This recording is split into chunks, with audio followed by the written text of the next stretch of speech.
tasawuf itu kan bukan masalah kitab. Tasawuf itu bukan urusan bisa baca kitab atau tidak. Tasawuf itu urusan kolbumu hidup atau tidak. Kamu bisa baca hatimu atau tidak. Itu urusan tasawuf. Maka bedakan ilmu tasawuf dengan tasawuf. Maka harus ada yang kedua. Tasawuf ilmiah, amali, lalu diamalkan. Dan itu jalannya cuma lewat thariqah. Buya Hamka berthariqah enggak? Ya, thariqah Buya Hamka, thariqah Imam Ghazali.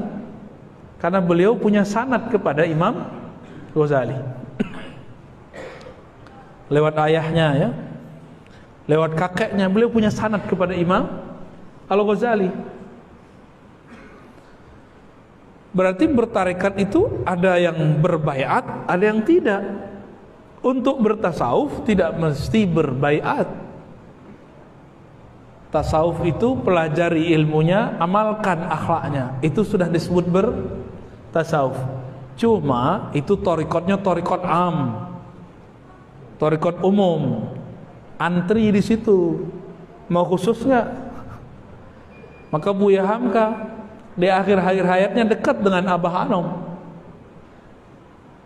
Dihikayatkan oleh murid-murid Abah Anom kepada kami, Buya Hamka masuk ke kamar Abah Anom.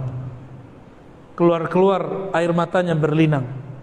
Lalu beliau menyampaikan kalam kayak ceramah. Salah satu kalam beliau, tidaklah Hamka kecuali hampa. Jadi beliau menghampakan dirinya ketika bertemu Abah Anom.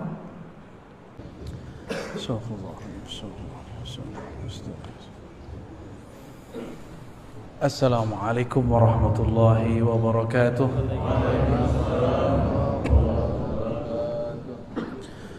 Alhamdulillahilladzi hadana lihadza wa ma kunna linahtadiya laula an hadana Allah. Asyhadu an la ilaha illallah wa asyhadu anna Muhammadan abduhu wa rasuluh. Allahumma salli wa sallim wa barik ala nabiyyina Muhammad wa ala alihi wa ashabihi wa li baitihi wa dhurriyyatihi ajma'in wa ba'du. Bapak Ibu jemaah subuh yang dimuliakan Allah, semoga dalam berkah dan ridha Allah Subhanahu wa taala. Amin ya rabbal alamin. Ini judul nama masjidnya agak lucu ya. Al-Ikhlas Taqwa. Sepertinya ada sejarah ya di belakangnya. Karena kalau secara uslub bahasa Arab, Ikhlasut Taqwa, bukan Al-Ikhlas Taqwa. Ya. Semoga ini jadi simbol kesatuan umat. Amin ya rabbal alamin. Kalau di Jawa itu ada NU Muhammadiyah, kalau di Medan Wasiliyah Muhammadiyah ya. Yang bawa Muhammadiyah orang kampung saya, Pak. Buya Hamka akidahnya Asy'ariyah. Dia nulis tentang sifat 20. Maka orang Muhammadiyah harus ikut akidah beliau. Pendiri Muhammadiyah Syekh Ahmad Dahlan, Muhammad Darwish nama kecilnya, itu juga berakidah Asy'ariyah. Bedanya fikihnya. Jika Wasiliyah Perti itu bermazhab Syafi'i, kalau Muhammadiyah tidak anti mazhab tapi tidak terikat mazhab. Ini tolong dibedakan ya. Kalau ada orang Muhammadiyah anti mazhab, dipecat dari Muhammadiyah. Kenapa? Karena tidak ada namanya ajaran Muhammadiyah itu mengarah kepada membatalkan mazhab, cuma tidak terikat mazhab. Itu aja bedanya. Kenapa kan begitu? Waktu Syekh Ahmad Dahlan berdakwah di Jogja itu kampung orang-orang istana, keraton, bukan kampung santri.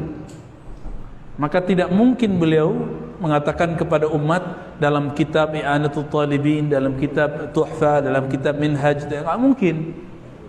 Orang nanya, Pak Kiai, dalilnya mana? Maka Pak Kiai langsung carikan ayatnya, langsung carikan hadisnya. Pola ini kemudian membentuk apa yang kita sebut sekarang Majelis Tarjih Muhammadiyah.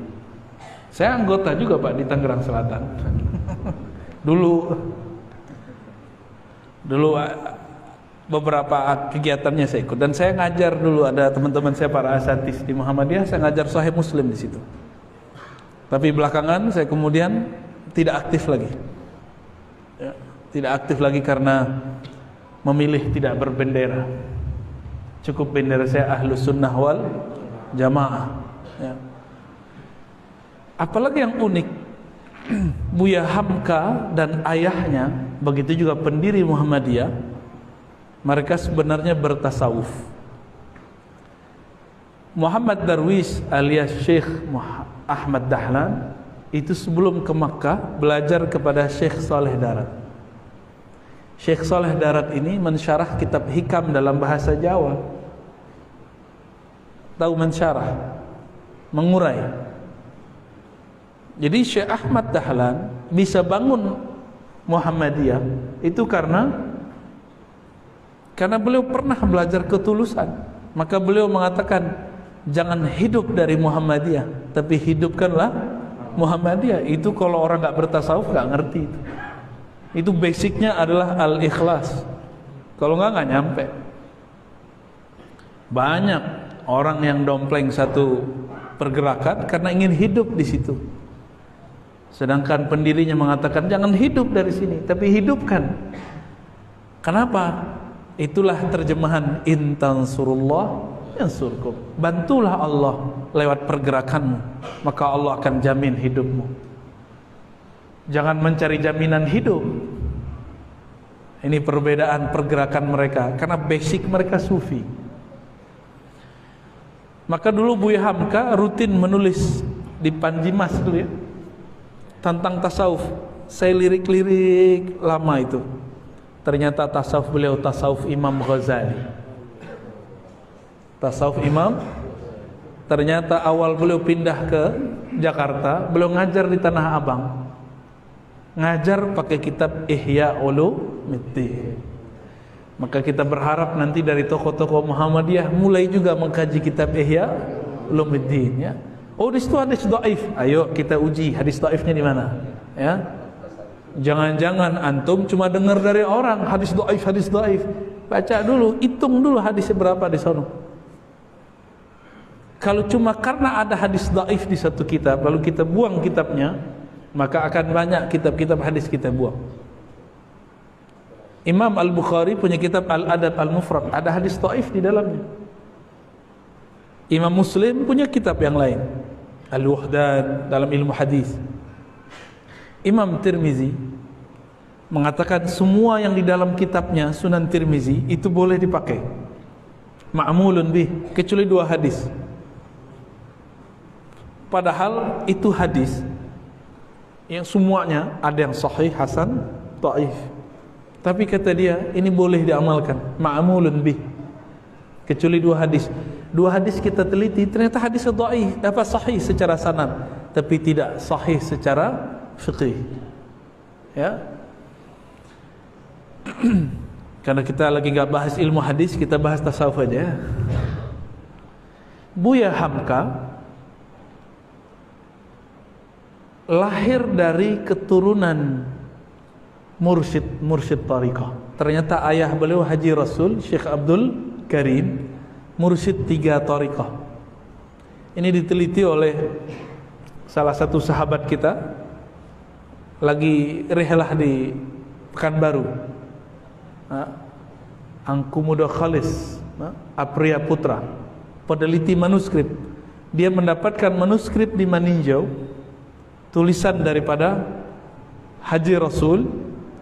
Ternyata beliau punya murid-murid tarekat Naqsyabandiyah dan mursyid-mursyid yang diangkat sama dia. Dari siapa beliau ngambil? Dari ayahnya Syekh Amrullah.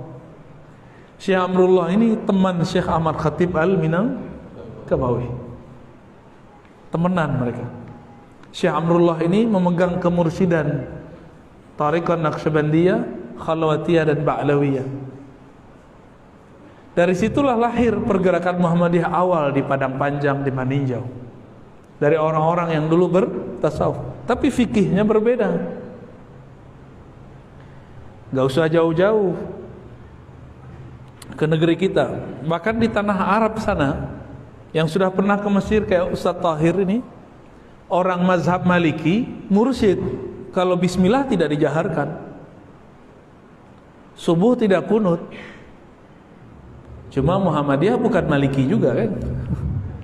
Muhammadiyah itu nggak tahu ini mazhab sendiri apa nih. Nanti konfirmasi ke beliau ya. Kita pergi ke Irak. Jika mereka tidak Syafi'iyah, mursyidnya tidak berkunut. Mursyidnya tidak menjaharkan basmalah. Dia baca basmalah, tapi tidak dijaharkan. Maka teman-teman jangan salah faham. Tidak ada keharusan seorang bertarikat sufi kunut, nggak wajib. Ya. Tidak mesti orang bertarikat itu bismillahnya dijaharkan. Itu nggak ada urusannya. Ini urusan fikih. Urusan apa? Fikih. Benar, betul. Waktu antum ke Mesir, ada mursyid tarekat bismillah tidak dijaharkan, benar kan?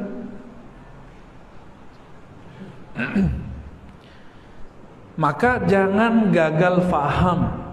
Aswaja ahlus sunnah itu tidak mesti berkunut, tidak mesti bismillah dijaharkan, kecuali masjid yang mengatakan masjid kita ahlus sunnah bermazhab Syafi'i, baru dia bismillah dijaharkan berkunut. Saya yakin kalau ustadz mimpin di masjid Wasiliyah juga bismillah aja dijaharkan. Katanya dulu nih musola Al-Ikhlas ya, terus ada Taqwa Muhammadiyah ya. Harusnya sesekali kunut, sesekali ya. Biar pewakafnya ajib, biar kelihatan ini masjid persatuan umat ya. Amin ya Rabbal. Ya, sesekali Ustaz, sesekali.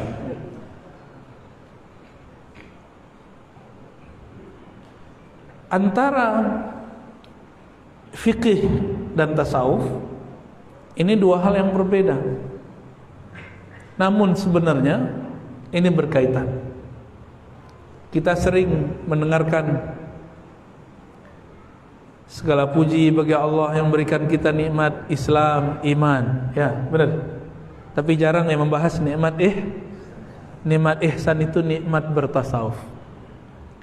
Itulah yang disebut oleh Buya Hamka tasawuf modern. Kumpulan dari tulisannya di Panjimas, hasil bacaannya terhadap kitab Ihya Ulumuddin. Ihya Ulumuddin ditulis oleh Imam Abu Hamid Al-Ghazali, wafat tahun 505 Hijriah. Beliau berguru kepada Abu Ali Al-Farmadi. Nama Abu Ali Al-Farmadi tertulis dalam silsilah orang bersuluk. Saya lihat di sekitar Medan ini banyak sekali surau suluk. Arah sana ada surau suluk, arah sana banyak sekali. Sampai-sampai ada namanya Bandar Khalifah ya. Kalau di Riau ada negeri 1000 suluk, di sini Bandar Khalifah. Ini tiap gang ada Khalifah Thariqah. Ini produsennya Khalifah ya. Khalifah di sini bukan Khalifah Ataturk apa Khalifah Utsmaniyah, bukan ya. Khalifah berarti pengganti guru, mursyid.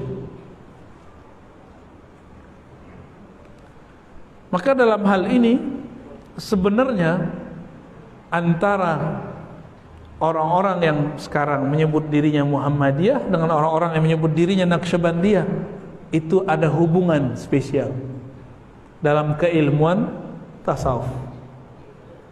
Bedakan ilmu tasawuf dengan bertasawufnya. Udah habis dia nih. Oh bisa lagi ya. Kayaknya kalau kita sebut tasawuf dia langsung mati ya.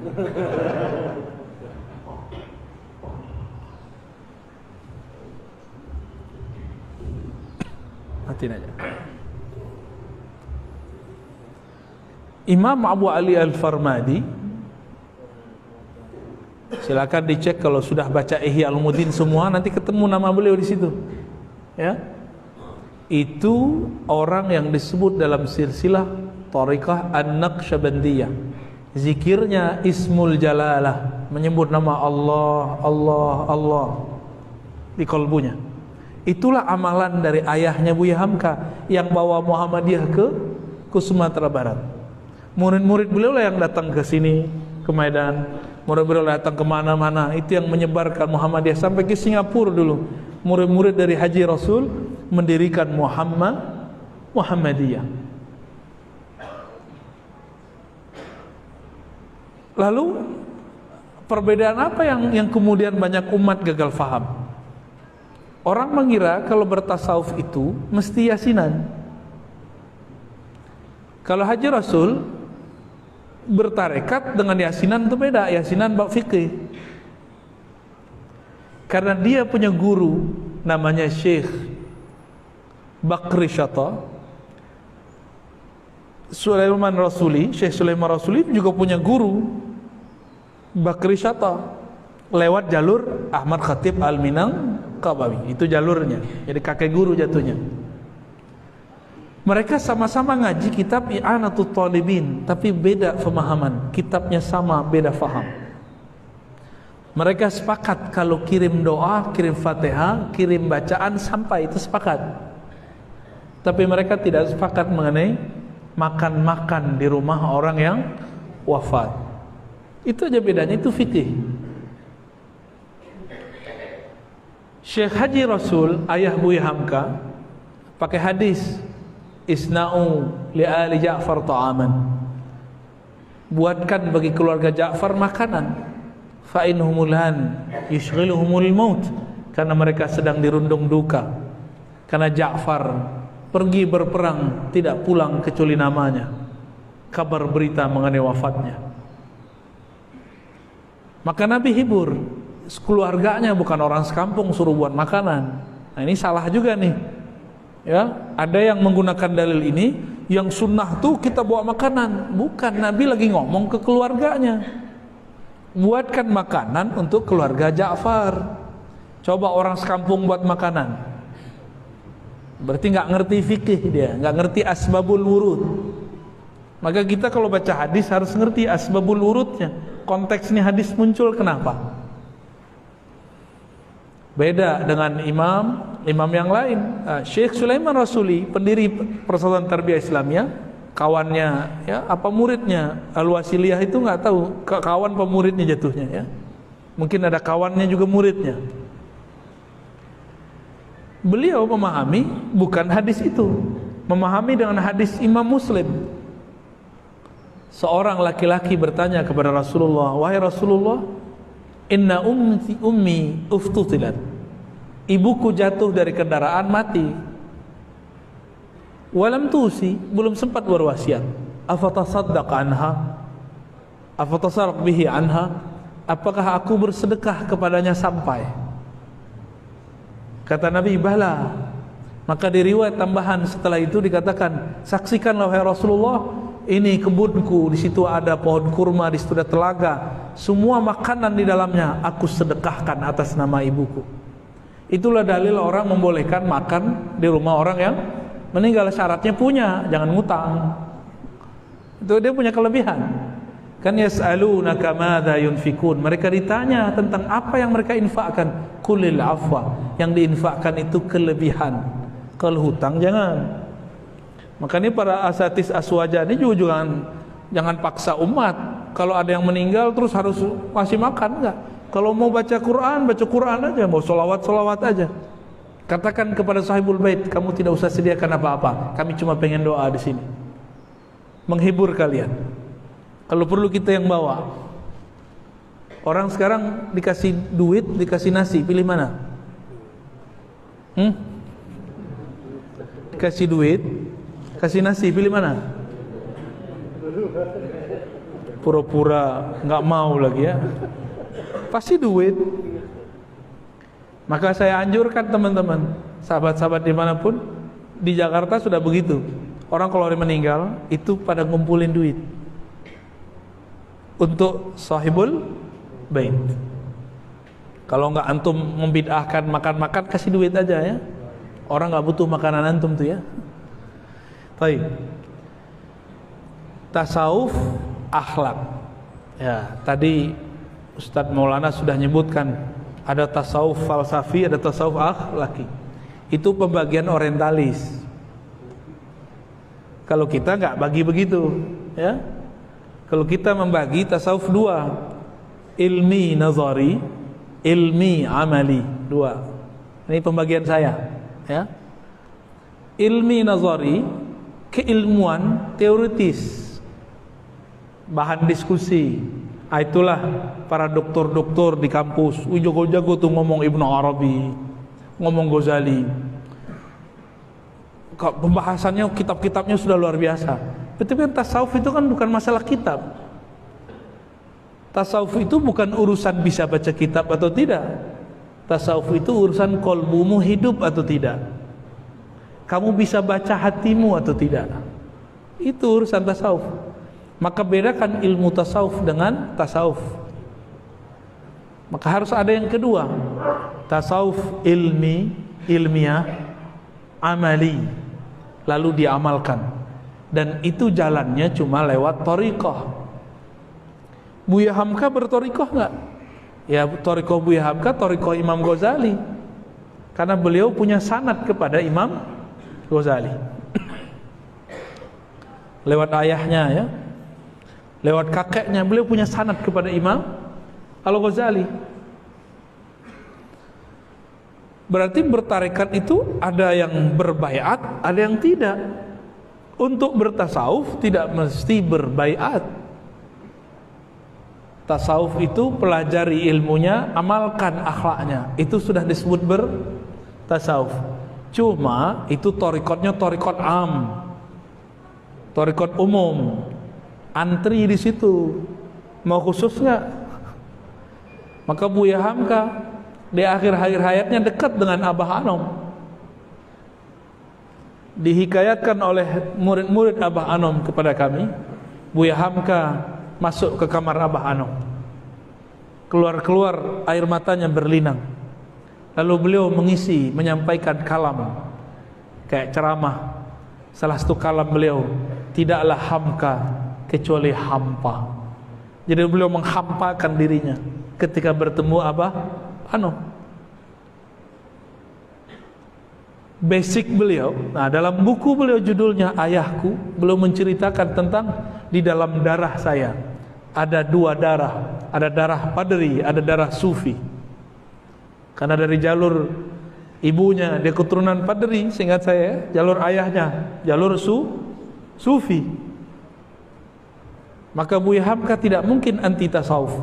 Maka siapapun cinta Buya Hamka, Muhammadiyahkah dia, Nahdiyahkah, Wasiliyahkah, ataupun bukan, tidak mungkin anti bertasawuf. Sepakat tak? Jadi kalau ada orang anti tasawuf, musuhin Buya Hamka, ya. Kalau ada orang anti tasawuf, berarti memusuhi pendiri Muhammadiyah, Syekh Ahmad Dahlan. Dan yang paling lucu, ada orang wasiliyah anti thariqat, ya, wasiliyah PA, ya. Mana ada wasiliyah begitu? Wasiliyah ya berthariqat. Seperti NU juga berthariqat. Bedanya thariqahnya dizahirkan. Kalau Muhammadiyah thariqahnya disembunyikan, dijadikan azas-azas. Itu aja beda-bedanya, ya. Kalau thariqahnya wasiliyah bersuluk, berthariqah dengan thariqah tertentu, sedangkan Muhammadiyah thariqahnya thariqah pergerakan. Yang satu membangun jiwa, yang satu membangun raga. Maka ada nggak rumah sakit Al-Wasiliyah? Yang ada rumah sakit, tapi ada nggak rumah suluk dibuat orang Muhammadiyah? Yang ada ya masyaikh wasiliyah yang punya. Jadi seharusnya mereka ini saling menguatkan, bukan saling menyalahkan. Nah itu akhlak juga. Sampai jam berapa tak? 6:30, 5 menit. Oke, 10 menit lagi, ya. Masih ingat kajian saya tentang Islam, Iman, Ihsan? Ya.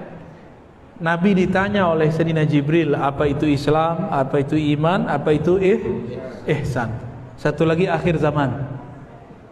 4. Maka bagian dari agama kita ini bagi 4. Seperempat bab Islam ini lahirlah ilmu fikih. Dalam fikih muncul mazhab. Sebenarnya yang bermazhab itu cuma ulama. Orang awam itu ikut ulama aja. Ya, jadi enak jadi orang awam. Antum bisa pindah-pindah mazhab. Yang nggak bisa tuh ustadz-ustadz ini, dia harus berfatwa dengan satu mazhab. Cuma diam-diam dia pakai mazhab lain juga. Ya. Yang kedua, al-iman, melahirkan ilmu aqidah. Dan saya tadi sudah sebutkan pendiri Muhammadiyah, pendiri Wasliyah, akidahnya sama-sama Asy'ariyah. Buya Hamka itu ngajarin sifat 20. Ayah Buya Hamka, Haji Rasul, itu mengajarkan sifat 20. Tapi mohon maaf, saya sudah jarang dengar orang Muhammadiyah ngajar sifat 20. Ini PR besar kita ini, Buya, ya, Ustaz. Karena abu-abu. Coba buka Tarjih Muhammadiyah halaman depannya itu. Itu jelas akidahnya persis sebagai akidah Ahlussunnah. Akidah Ahlussunnah Asy'ariyah, cuma enggak dibunyikan. Ya, pembukaan itu tentang akidah. Itu bisa disyarah itu kalamnya, ya. Saya punya buku Tarjih Muhammadiyah itu sudah lama, lengkap semua jilidnya. Akidah Asy'ariyah Maturidiyah. Kenapa harus disebut Asy'ari? Karena beliaulah yang meriwayatkan akidah Ahlus Sunnah. Ada 3 imam, Asy'ariyah, Maturidiyah, Thahawiyah. Ini insyaallah jam berapa Ustaz? Bukan, yang Thahawiyahnya jam 9, tapi sudah terbatas ya? Ya, nanti kita yang jarang dikaji orang itu akidah Imam Thahawi. Imam Thahawi ini muhaddits kabir, ahli hadis. Maka banyak orang mencatut nama beliau untuk memalsukan akidah ahli hadis. Mungkin untuk Muhammadiyah zaman now cocok tuh akidah Thahawi. Kalau gengsi dikit nyebut Asy'ari Maturidi, sebut saja akidah kami Thahawi, ya. Ini bocorannya, ya. Nanti kalau mau dengerin di situ di Alwa Wasilah insyaallah. Dan yang ketiga, al-ihsan. Ihsan itu coba di situ. Ini fokus saya sebentar. Ihsan itu secara harfiah artinya membaguskan, menyempurnakan. Kalau dulu Bapak Ibu sahabat pernah diperhatiin guru lagi sekolah, lagi belajar, itu bersikap yang bagus gak? Kalau kita ketemu guru kita di depan, kita akan mencoba mengikutinya dengan penuh seksama, karena kita berhadapan dengannya. Kalau lagi ujian, kita merasa diawasinya. Itulah ihsan. Jika dalam bab akliyah, belajar secara intelektual, kita butuh guru yang mengawasi, butuh guru yang dipandang.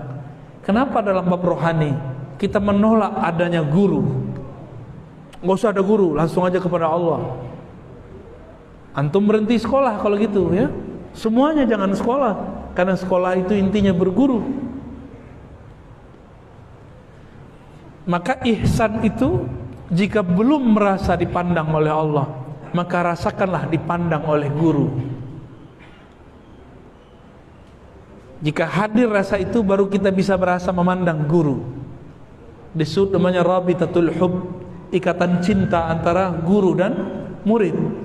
Cinta ini bukan cinta syahwat, ini cinta nur, cinta cahaya di dalam kalbu, yang membuat seorang murid mendoakan gurunya setiap saat.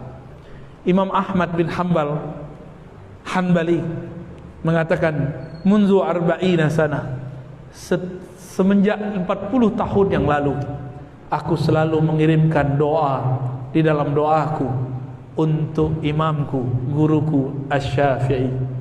Jadi selevel Imam Ahmad itu berguru, selevel Ghazali berguru.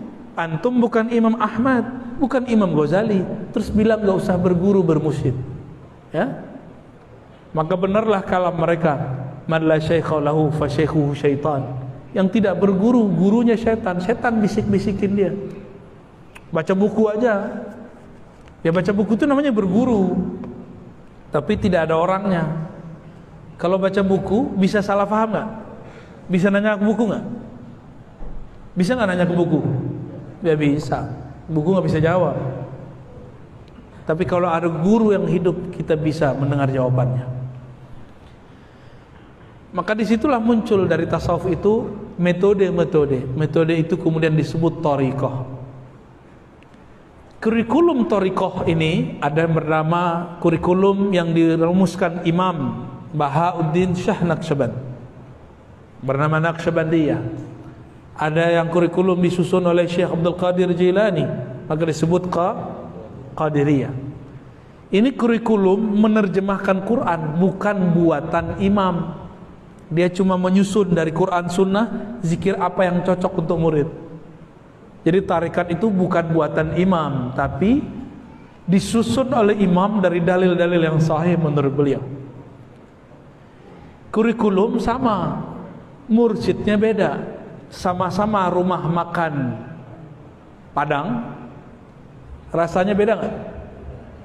Sama-sama rendang, rasanya beda. Yang beda siapanya? Yang masaknya. Yang masak itulah mursyid. Jadi jika ada rumah makan nggak enak, jangan salahkan rumah makannya, tapi salahkan ya siapa namanya? Cecep. Cecep orang Sunda. Oke? Maka saya mengimbau, mari cari guru. Jangan berhenti berguru. Selevel ulama besar berguru, apalagi kita. Dan terakhir bab akhir zaman kita bahas di lain waktu. Insya Allah. Mari sempurnakan agama dengan 4 pilar ini: Islam, iman, ihsan, akhir zaman. Wallahu ta'ala alam. Assalamualaikum.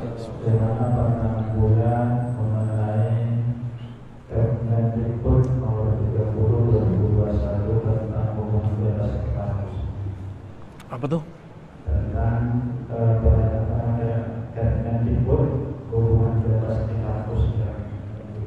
Hubungan bebas itu apa tuh? Itu tanya ke Pak dosen aja ya. Saya dosen swasta dan tidak ada urusan dengan menteri kebudayaan ya. Udah urusan mereka lah. Ya mungkin saya nggak pakar jawab itu. Nanti jawab Pak dosen nih. Ini Pak dosen semua ini. Kemudian kalau kita merasa bahwa kita sudah boleh pindah thariqah lain karena ada yang berthariqah lebih dari satu jenis thariqah. Boleh nggak doktornya lebih dari satu? Boleh, selesai dulu doktornya. Jangan ngaku dokter 3 kalau wisudanya cuma sekali. Ini kawan ngomong, thariqah saya banyak. Cuma dia di wisudanya cuma sekali. Paham maksudnya? Sebenarnya orang tuh berthariqah itu cuma ngikut-ngikut aja. Yang disebut thariqah kita, yang kita pakai tiap hari, yang kita amalkan.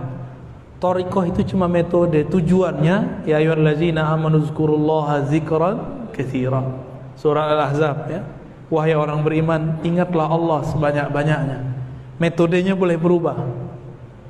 Dulu Syekh Ahmad Dahlan thariqahnya Syaziliyah. Syekh Sulaiman Rasuli itu thariqahnya Naqsyabandiyah. Kalau di Madura sana ada namanya Maulana Syekhana Khalil, thariqahnya banyak. Ada Syaziliyah, ada Qadiriyah, ada Ba'lawiyah. Buya Hamka punya ayah thariqahnya 3. Khalwatiyah, Ba'lawiyah, Naqsyabandiyah. Boleh-boleh aja. Ya. Atau orang S1-nya apa, S2-nya apa, S3-nya apa. Kayak Dr. Thohir ini ada Dr. LC M apa PA? MA. Tuh kan ajib tuh. 3 dia, ya. Mandailing asli. MA itu Mandailing asli. Kirain Mahkamah Agung. Ya, jadi boleh berthariqah banyak, cuma bereskan.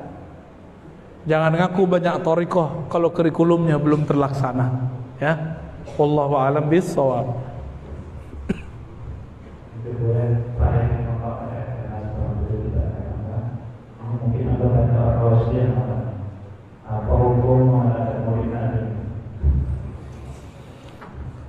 orang Muhammadiyah biasa buat bedah buku 70 tahun Buya Hamka, yaitu maulid versi Buya Hamka, dibuat oleh orang Muhammadiyah. Haul. Kalau orang Wasiliyah sama NU, haul itu pakai bahasa Arab. Haul. Ya, haul itu kan 1 tahun, sanah wahidah, sanah kamilah. Maulid Nabi itu tidak hanya haul ulama, tapi haul sumbernya ulama. Peringatan bedah buku sayyidnya para ulama, Sayyidina Nabi sallallahu alaihi wasallam. Ya, dulu 2014 umroh itu Sayyidina nggak ada orang baca lagi khutbah. Pas kita umroh tahun berikutnya sudah ada perubahan, ada rotasi. Khotibnya kalau baca khutbah itu kencang Sayyidinanya, Allahumma sholli ala Sayyidina Muhammad, tapi dia bukan orang Wasiliyah loh ya.